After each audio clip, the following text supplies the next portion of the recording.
Hey y'all, what's good, beautiful people? It's your girl Tay, and I'm here yet again with another update video.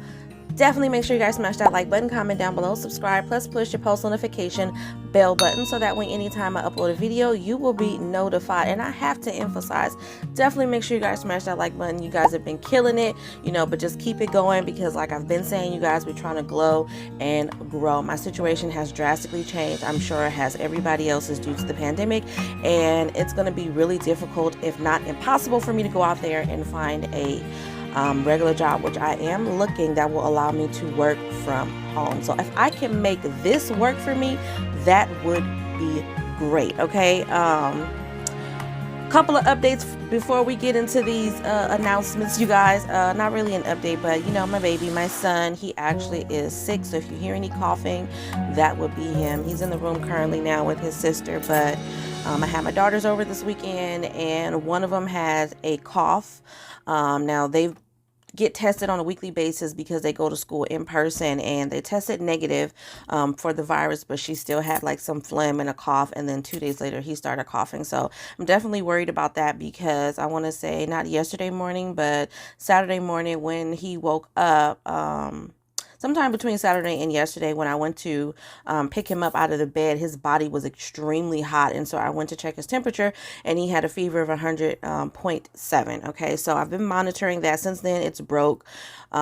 He hasn't had it again, but I'm just a little bit worried, which I'm pretty sure any mother would be. But I'm pretty sure y'all don't want to hear too much about that. So I just want to let you know, just in case you guys don't see me in a video this week, it is most likely because something changed with his health, and either I have to, I just want to dedicate some extra time, and it's hard for me to focus on my baby solely and do this, because believe it or not, putting videos up, it does require some time. I have to research the information. I've told you guys this before, but I have to research the information, and then I have to come on here and record the video, and then I have to actually edit the video, make sure everything is okay, and then post it and be monitoring it while it's uploading onto YouTube. So it's not something that takes 15 minutes. Okay, I would say this probably takes me about 2-3 hours, okay, depending on how long the video is and all the little extra steps that may need to be done or whatnot. So I just wanted to let you guys know, just in case I short you one video this week, most likely is because mommy duties came first. Okay.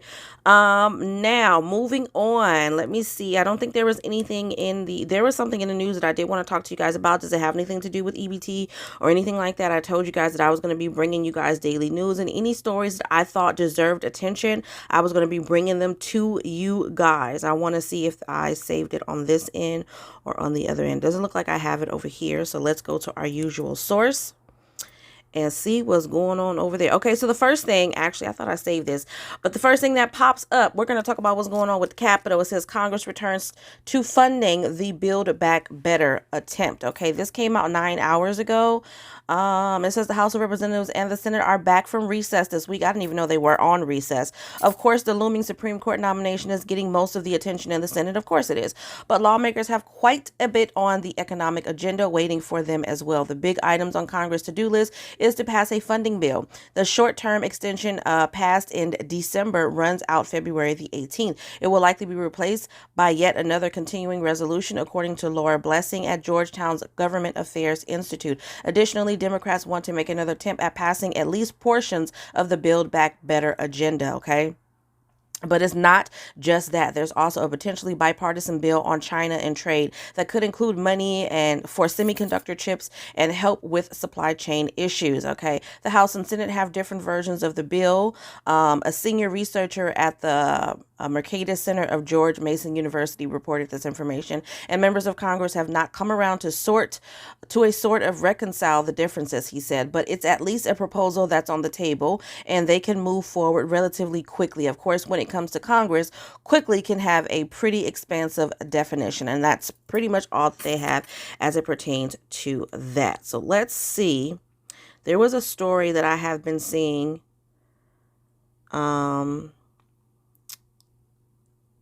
Wait, hold up. I'm finding another article as we go. This came out 6 hours ago. I'm not sure if I talked about this already before.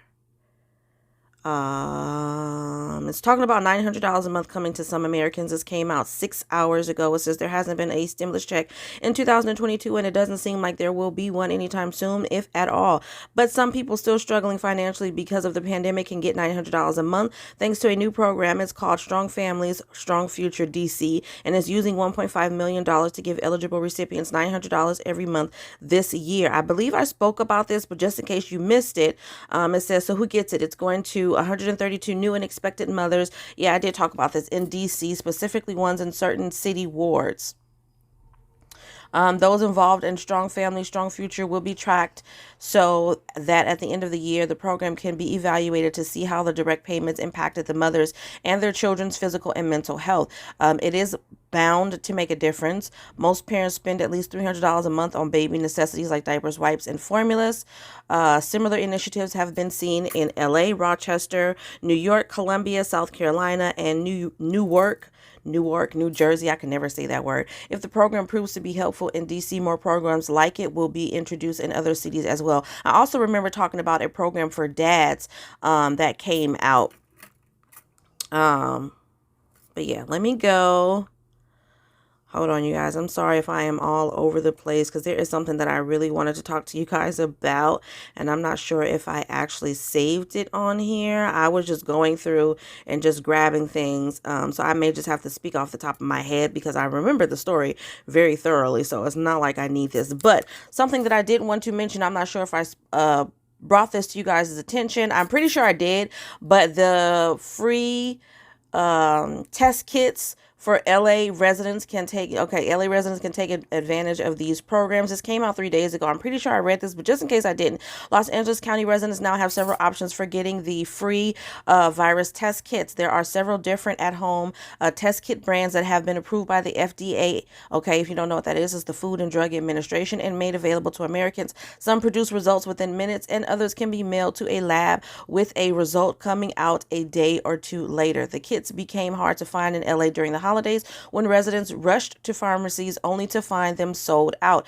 Here are some different ways you can go about getting a free test kit. The county's pickup program. The LA County program lets residents pick up PCR test kits, perform the test at home or in their car, and then take it to a designated site for processing, with results promised within 24 to 48 hours of dropping them off. The test kits are for immediate use only. Samples have to be returned within 3 to 5 days of receiving the kits. This program is for residents who have symptoms or think they were exposed to the virus. These kits are available for free without an appointment and while supplies last at these locations. So I see Obregon Park. I don't know where that is.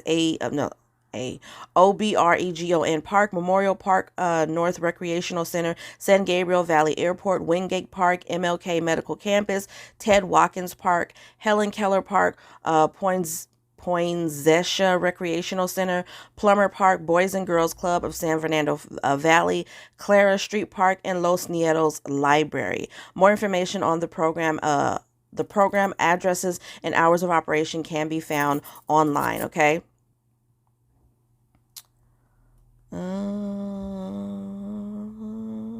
There seems to be some more ways that you guys can get these tests sent out or whatever, but I'm pretty sure they'll be able to give you some additional information when you go in to pick up your test, okay? Yeah, so the story that I wanted to talk to you guys about that I think deserves some attention, I believe it is getting some attention, but it deserves some more attention. I believe the young lady's name is Lauren Smith. Let me just see if I can look it up, just because I don't want to say the wrong name. I want to make sure that I'm giving you guys the correct information.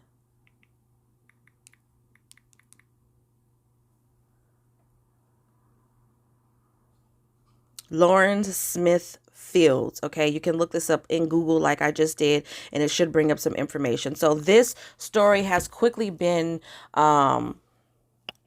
spreading, not quickly enough for me, but It's a significant issue that's going on. So this is an African-American young lady who went out on a date. I'm not exactly sure how she met the man that she went out on a date, but I believe that the man was Caucasian. He was not African-American. We're just going to say that. But she was African-American. She went out on a date with a gentleman, and they ended up going back to her house after the date for whatever the reason may be.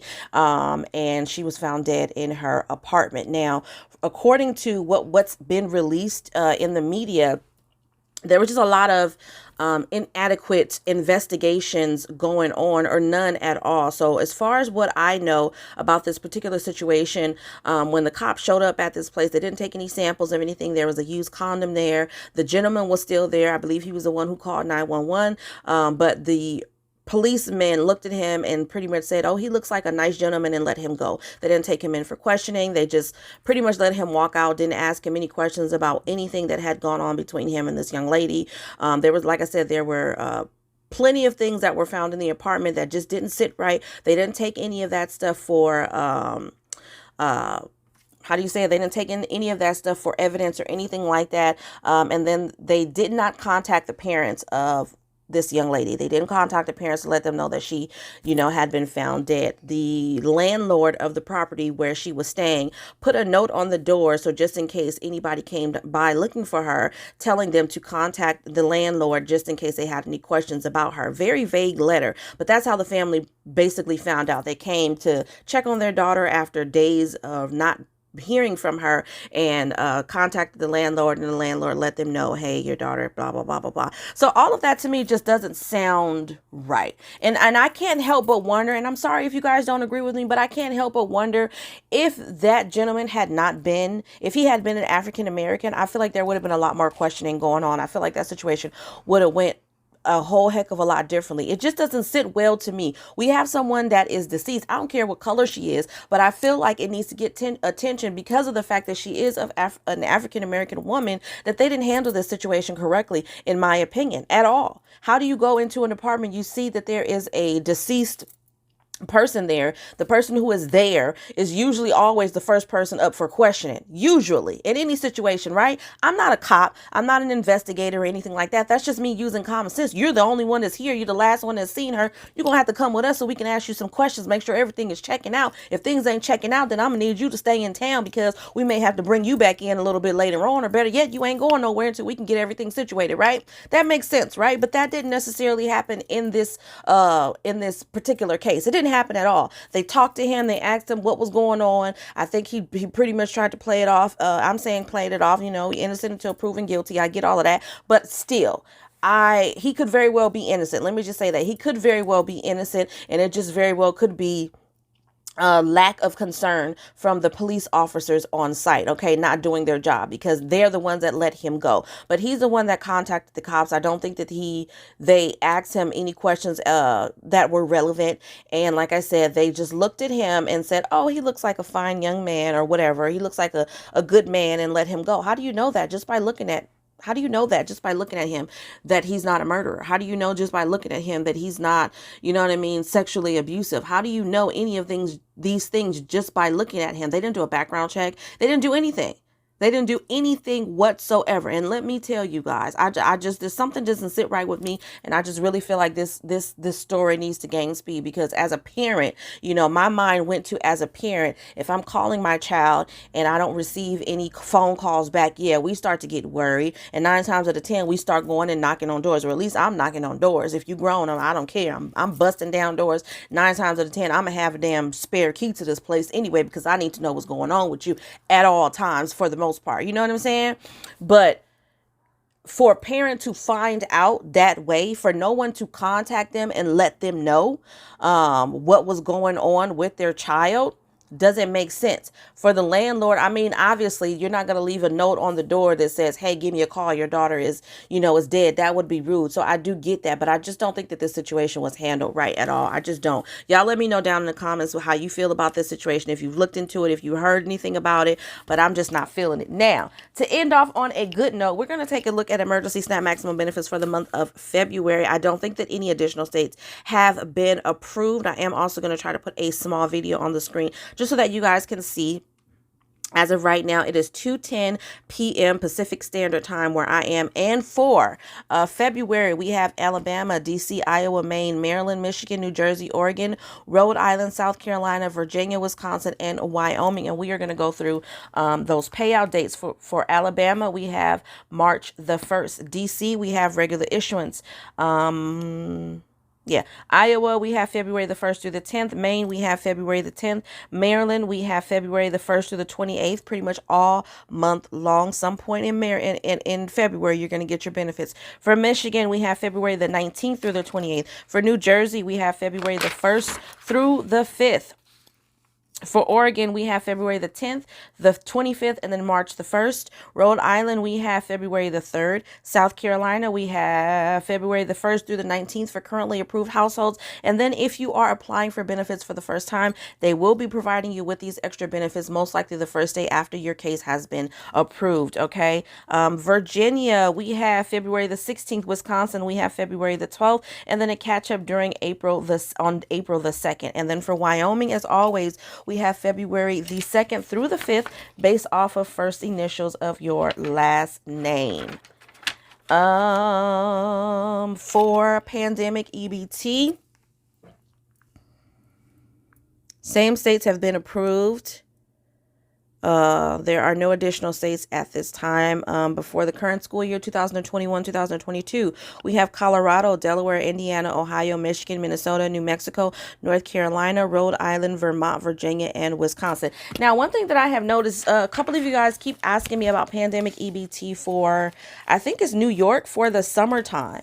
I know I did a video release on information for the summertime, but I'm going to check really quick. I'm actually gonna look it up with you guys.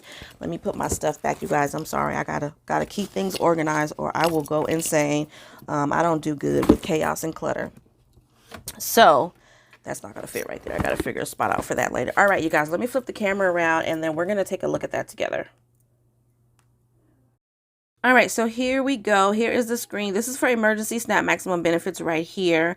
So I might as well just show you guys since I'm already on this page, okay? That way I don't have to record some more video clips to show you. So this is emergency allotments for February. As you can see here, these are the states that I just ran through and gave you the information for: Alabama, D.C., Iowa, Maine, Maryland, Michigan, New Jersey, Oregon, Rhode Island, South Carolina, Virginia, Wisconsin, and Wyoming. And for those of you guys who are a little late to the party, here we have all of the states that have been approved for January right here. Let me make that a little bit bigger for you guys. For those of you guys who are like me, wear glasses, need a little bit of extra assistance. These are the states that were approved for January. Okay, now let's go to pandemic EBT. I think I can do it from here, as a matter of fact. So we are looking for, I think it's New York. So I'm just going to click on New York here. And then I am going to go down her. Let me see here. Oh, okay, sorry about that, you guys. My screen went blank on me, but we are still on New York right here. So, as you can see here, this is where you would come for pandemic EBT, although that didn't look good. But for the summer plan, this is right here.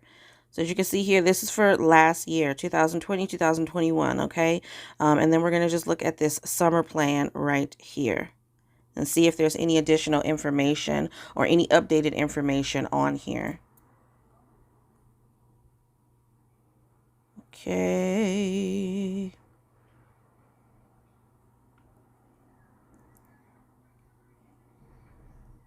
Yeah, this is the only information that's available in terms of payment. So if you guys haven't received it, says tentative PEBT issuance schedule, the dates on which summer PEBT benefits will be issued.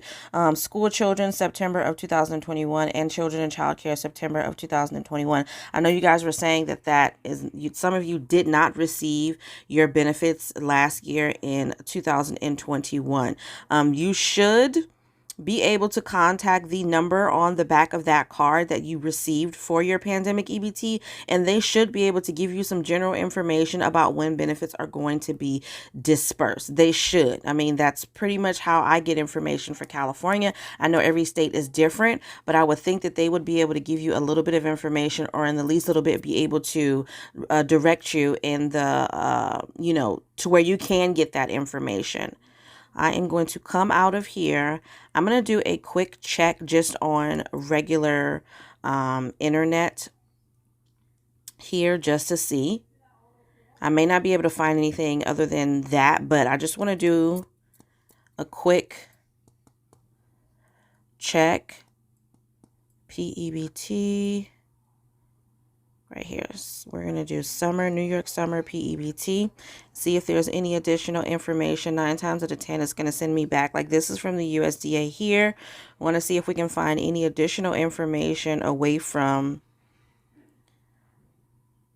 the USDA website, okay? And also try to give you guys a little bit of a tip of how to find this information for yourself, if it's available, because it may not be available.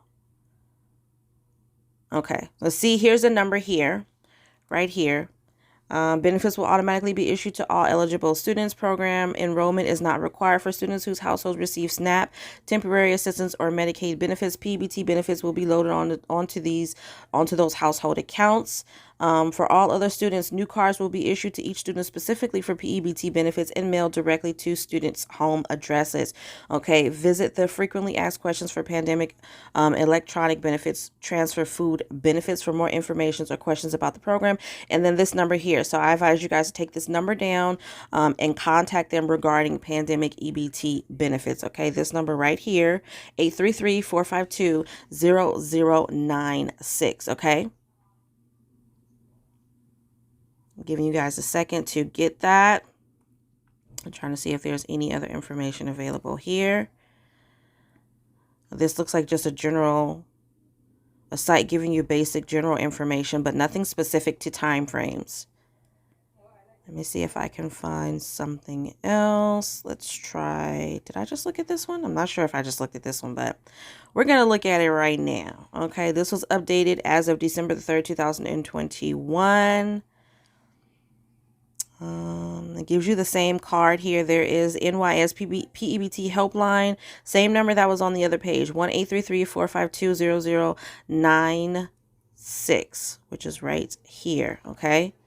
Or fill out the P-EBT. So if you need to order a replacement P-EBT card, instructions can be found here on this site. It may take several weeks for the replacement card's request to be processed. If you need to update your address that is associated with your child's P-EBT case, you can call the NYS P-EBT helpline, and then there is the number, or you can fill out the P-EBT information form. You should submit only one request for an address correction. Multiple requests may delay the process. Okay, now let's scroll up and see if there's any additional information here. This is for the school year. Benefits will be issued automatically by the NYS Office of Temporary and Disability Assistance. So if you guys haven't been able to get any other information from that number, then call this one. I'm not seeing anything. Okay, now this says for summer benefits, so we're going to look at this really quick. New York State may issue additional PBT benefits for summer 2021. Plans have not been finalized. So that's probably why you guys didn't get it, because it said it had not been finalized. And as you saw above, it said that this has been updated as of December 3rd. So if they weren't finalized as of December 3rd, then of course you would not have gotten them in September, okay? Students who are newly eligible. Yeah, it looks like this is all the information that is available. It's not really giving any information about that. So it's pretty much the only thing that you can do at this point is wait for them to finalize everything. Let's go here. Let's just go here and see if there's anything else here. I think I just came from this page, but let's see here. I'm not seeing anything for summertime benefits.